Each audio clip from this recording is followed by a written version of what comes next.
김 반장 국산이든 외산이든 이제 모든 기계 가격을 원화로 통일한다는 얘기 들었어.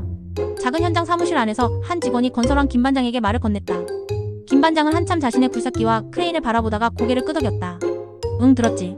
공정해질 것 같기도 하고 근데 새로운 규칙이라는 건 늘 쉽지 않더라고. 그 말대로였다. 2020년 4월 7일 대한민국의 건설계는 큰 변화를 맞이했다.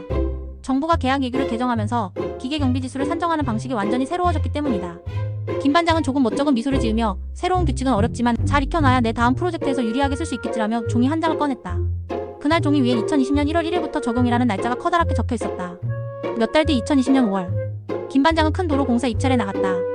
드디어 새로운 기계 경비 지수로 본격적인 첫 실전을 하게 된 날이었다.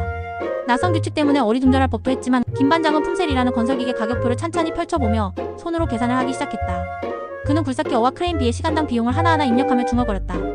10만원, 15만원 좋아. 그럼 평균은 12만 5천원. 그렇게 계산한 금액은 바로 그가 공사비를 제출할 때 사용할 기계 경비 지수가 되었다. 입찰 종료 후 돌아오는 길에 그는 살짝 웃으며 운을 뗐다. 이제 물가가 오르든 내리든 이 숫자를 기억하며 대비하면 되겠지.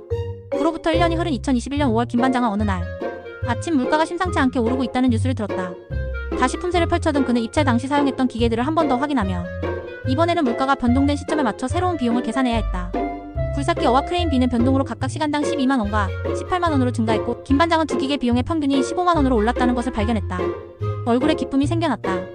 드디어 예상했던 대로 공사비가 조정될 수 있겠군. 12만 5천원에서 15만원으로 늘었으니 다행이야. 그는 마치 보너스를 받은 사람처럼 활기차게 다시 공사 현장으로 향했다. 하지만 좋은 일만 있는 것은 아니었다. 또다시 1년이 흘러 2022년 5월 물가가 다시 변화하기 시작하며 그가 익숙하던 품셀이 완전히 달라진 것이다. 이번엔 굴삭기 어가 사라지고 그 자리에 새로운 기종인 굴삭기 시가 자리를 차지하고 있었다. 기계들의 가격도 복잡하게 변했고 김 반장은 당황스러운 표정으로 품새를 다시 검토했다. 기존에 없던 기종은 제외하고 계산 김 반장은 잠시 헛웃음을 지었다. 굴삭기 시가 더 좋고 새 기계라는 건 알겠는데 규칙이 그렇다니 어쩔 수 없지. 그는 품새를 다시 자세히 살피며 입찰 때 쓰였던 기계들만 기준으로 계산을 시작했다. 결국 남은 건 크레인 비뿐이었다. 좋아, 이제 크레인 비의 시간당 비용이 20만원만 기준으로 하면 되겠군. 그는 조용히 계산을 마치고 고개를 끄덕였다. 이제야 이 복잡한 규칙이 왜 필요한지 이해가 되네. 공정성을 위해 필요한 일이었어. 공사를 마무리하며 김 반장은 새로운 규칙의 장점을 새삼 깨달았다. 이제 국산이든 외산이든 한눈에 정리된 가격표로 계산할 수 있으니 환율이나 복잡한 자료에 머리 아플 일도 없고 삭제된 기종은 고려하지 않아도 되니 훨씬 단순하고 공정해졌어. 그는 다음번 공사를 준비하며 자신감 있는 미소를 지었다. 이제 기계 경비 지수 산정은 정말 내 손안에 있는 것 같아. 여러분은 이 이야기를 듣고 어떤 생각이 드시나요? 김 반장의 모험을 통해 느낀 방법의 변화가 건설 현장에 어떤 의미를 주는지 김 반장의 여정을 통해 조금 더 실감나게 다가오지 않았나요? 이 이야기는 복잡해 보였던 기계 경비 지수 산정 방법도 체계적으로 이해할 수 있다는 메시지를 전했습니다. 주요 메시지는 공정성과 단순화입니다. 예전엔 국산, 외산을 따로 계산하고 환율까지 고려해야 했지만 이제는 원화로 통일된 기계 가격을 기준으로 산출하고 입찰 시 사용한 기계들만 계산에 포함됩니다. 이는 불필요한 혼란을 줄이고 모든 상황에서 더 투명한 계산이 가능하도록 만든 것이죠. 이러한 변화가 단순히 계산 방식의 변경이 아니라 더 나은 시스템으로 향하는 발걸음이라는 것을 알게 됩니다.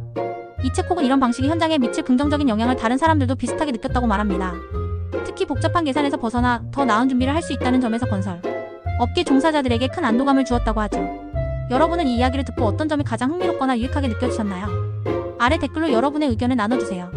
김 반장 같은 여정을 풀어갈 여러분의 이야기에도 저는 이 이야기를 통해 변화라는 것이 처음엔 낯설고 복잡하게 보일 수 있지만 제대로 이해하고 적응하면 새로운 기회로 이어질 수 있다는 걸 느꼈습니다. 김 반장의 여정을 보며 새로운 규칙이 어떻게 가능성을 열어주고 더 나은 시스템으로 발전할 수 있는지를 자연스럽게 이해할 수 있었죠. 현실에서도 이런 변화를 마주할 때 긍정적으로 받아들인다면 큰 도움이 될 것 같습니다. 여러분은 어떻게 느끼셨나요? 김 반장의 기계 경비 산정 이야기를 통해 어떤 점이 공감되거나 새롭게 와닿으셨는지 아래 댓글로 여러분의 생각을 남겨주세요. 함께 이야기를 나누고 싶습니다.